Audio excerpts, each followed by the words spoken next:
Global star Ram Charan నటిస్తున్న pan India cinema పెద్దిపై అంచనాలు ఎలా ఉన్నాయో ప్రత్యేకంగా చెప్పాల్సిన అవసరం లేదు. గేమ్ చేంజర్ లాంటి ఫ్లాప్ తర్వాత వస్తున్నా కూడా ఆ సినిమా ఎఫెక్ట్ ఈ సినిమా మీద పడినట్లు కనిపించడం లేదు.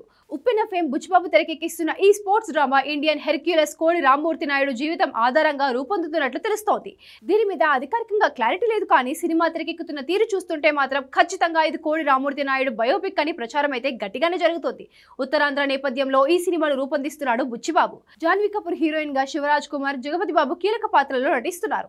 ఆస్కార్ విజేత ఏఆర్ రెహమాన్ సంగీతం, రత్నవేలు సినిమాటోగ్రఫీ, నవీన్ నూలి ఎడిటింగ్ తో పెద్దిక టెక్నికల్ గా టాప్ క్లాస్ లో ఉంది. ప్రస్తుతం మైసూర్లో షూటింగ్ జరుపుకుంటున్న ఈ చిత్రం ఫస్ట్ సింగిల్ త్వరలో రిలీజ్ కాబోతోంది. RRR తో వరల్డ్ వైడ్ గా గుర్తింపు పొందిన రామ్ చరణ్ పెద్దితో మరోసారి రఫాడించాలని చూస్తున్నాడు.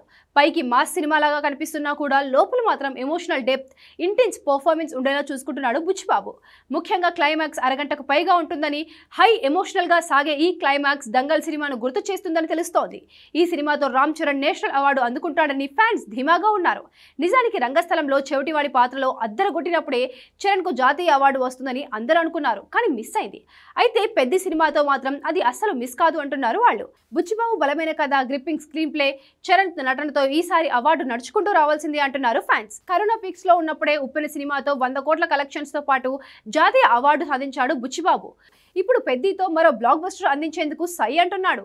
ఉత్తరాంధ్ర యాస, సహజమైన కథ, ఎమోషనల్ స్క్రీన్ ప్లే ఇవన్నీ బుచ్చిబాబు ట్రేడ్ మార్క్ ఎలిమెంట్స్. వృద్ధి సినిమాస్, మైత్రి మూవీ మేకర్స్, సుకుమార్ రైటింగ్స్ బ్యానర్లపై ఈ సినిమా వస్తుంది.